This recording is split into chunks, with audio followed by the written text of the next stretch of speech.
comfortable.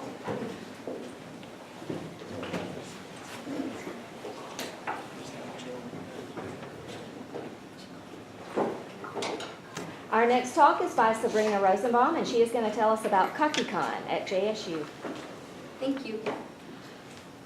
I wanted to find out whether it would be a viable idea to host a fan convention at JSU. And in doing that, I was asking the questions, would it benefit the university to do this? Would it benefit the students? And would it benefit the surrounding community? Now, what I found is that cons actually have a very unique way of bringing people together and bringing people to a place for an event. It would draw a lot of positive attention to the university to host something like this through social media, through newspapers, and through word of mouth.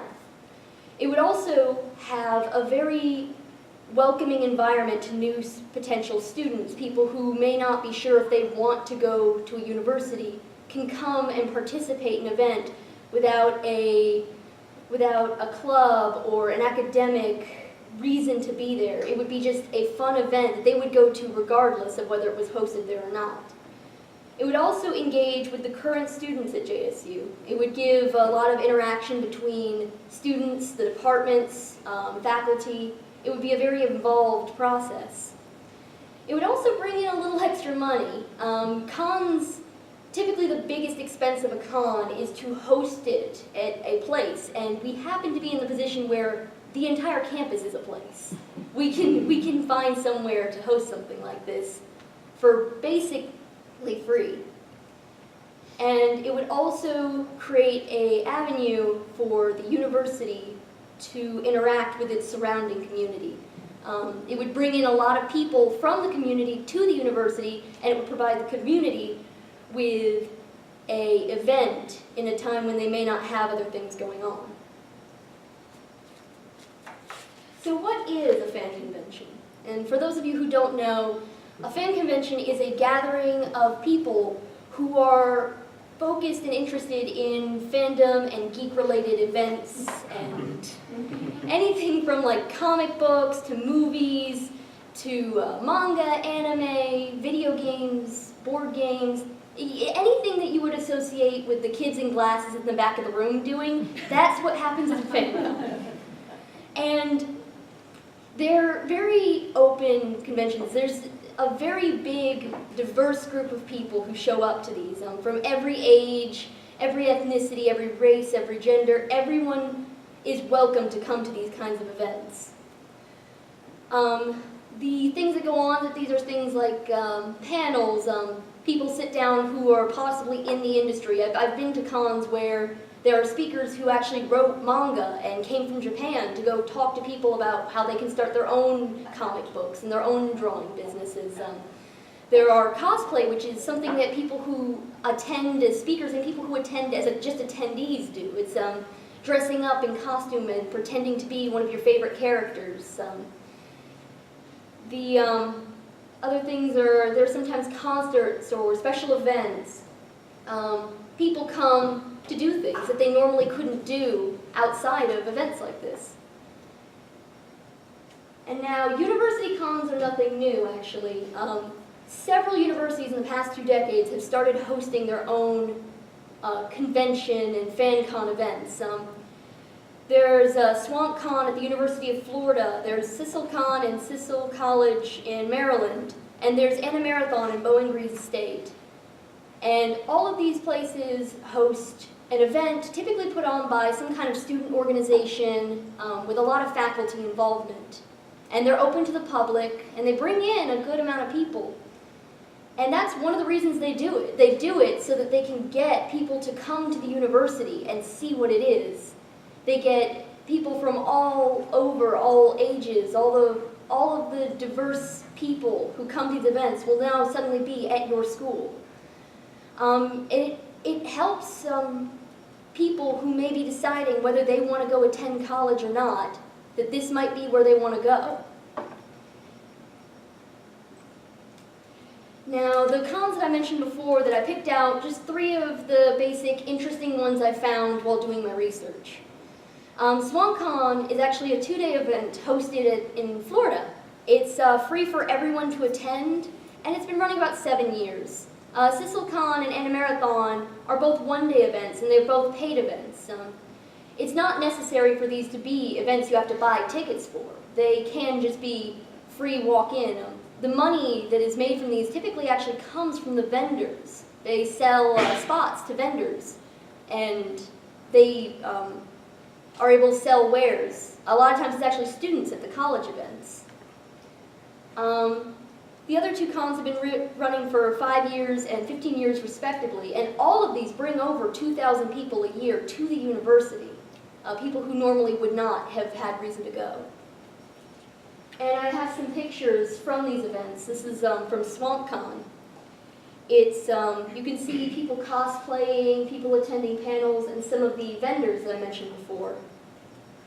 And this is SisselCon. Up in the top left-hand corner, you can see there's some children there. That's actually what they call their children's corner. And it's a place specifically designed for people who are relatively young at the events to come and just draw and talk and play games. And you can see there are also high school students, there are some vendors, there's cosplayers, your typical FanCon stuff. And underneath that, the next slide is Animarathon. You have a competition going on, there's a screening room for different shows, animes, movies. There's also vendors and cosplayers. So you can kind of see, these look like fun, don't they? People do like to come. And these are a few other examples I picked up. There's SimCon, ConBust, PolyCon, UchiCon, and Archon. And some of the interesting things, SimCon is actually the longest running gaming con in New York City. It is currently on its 40th year, and it's one of the biggest ones. And it's actually hosted out of a university.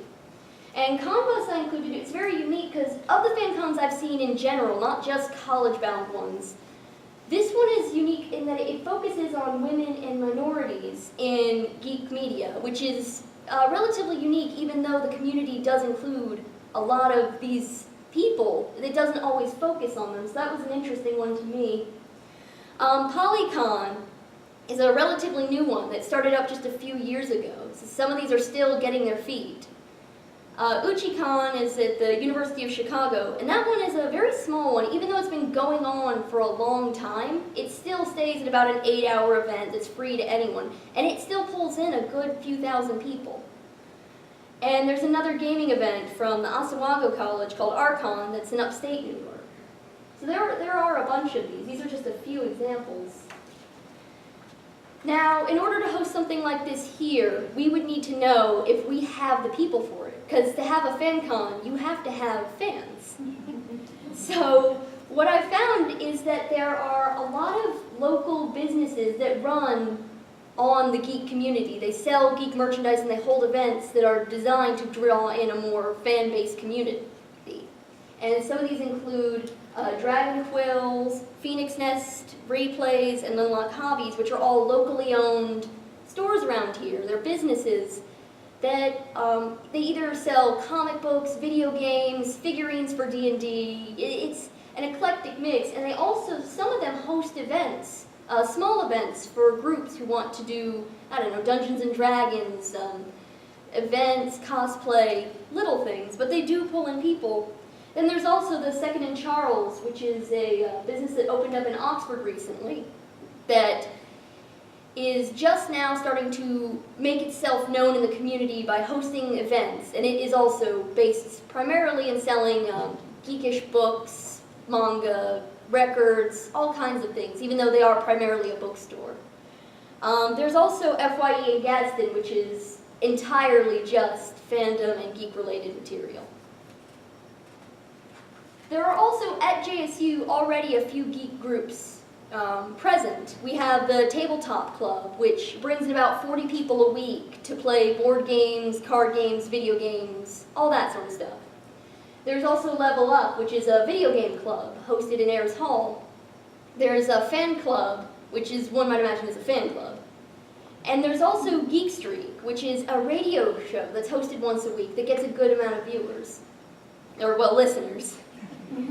And then there's even a Pokemon tabletop group, which is just how focused and eclectic these kinds of events can get. And I put them on here even though they're technically not a JSU group. Longleaf Studios is nearby. It's a film studio that does a lot in association with the university. And they would have a good hand in wanting to be a part of this too, I imagine, because a lot of the geek community is also focused on movies and events in that sense. And there are also already geek-based events that go on in our area. I can't get really too into them now, but there's Anycon in Anniston, which draws in about 2,000 people. There's JSU Game Day, hosted at JSU, mostly only for JSU students. It doesn't get out as much, but they bring in about 200 people every semester. And JSU Tabletop End of the Semester Bash. So finally I come to how could this benefit JSU as a university? JSU's mission statement is to provide a distinctive educational, cultural, and social experience for a diverse student population. FanCons cater to almost all of this by becoming an extremely social event for a very wide variety of people all over the community. They hold educational value through the panels that I mentioned earlier, where people can see people who have gotten far in what they do, and they can learn about their community.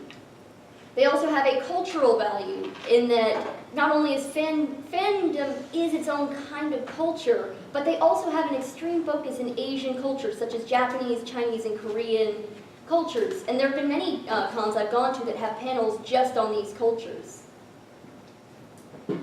This also ties into the TIE initiative that JSU is going through right now. The TIES initiative is an acronym that stands for Transformative, Innovative, Engaged for Success, and it's the model that JSU is striving for currently in order to better the university. And cons play into their transformative in that they change the university into this very friendly and open environment, whereas some people may come to it expecting it to be all academics and closed off.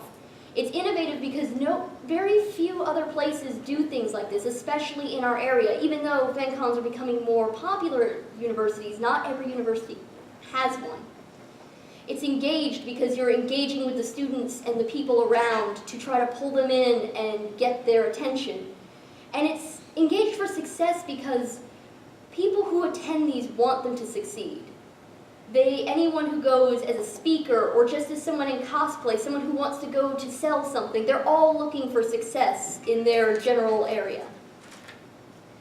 The other parts of the initiative currently going on at JSU is to enhance the branding and marketing. And as I've said before, FanCons are a very diverse event. They pull in a lot of people from different backgrounds who may have different experiences.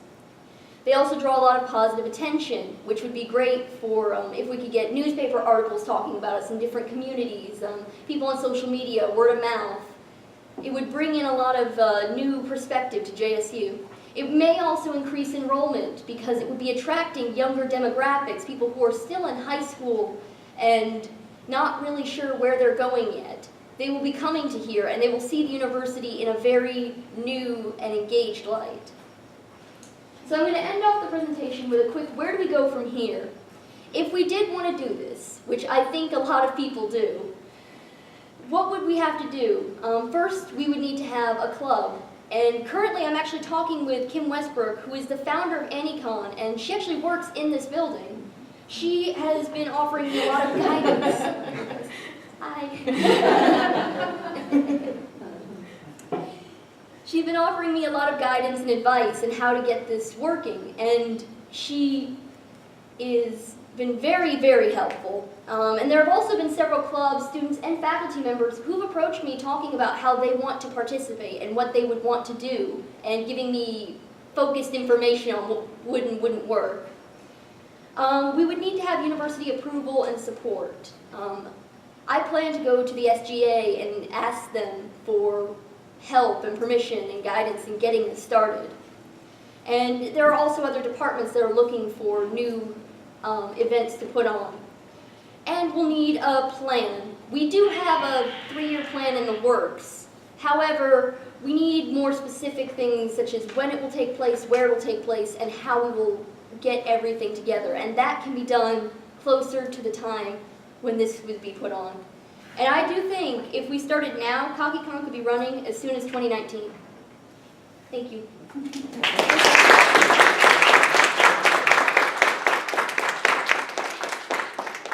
I appreciate your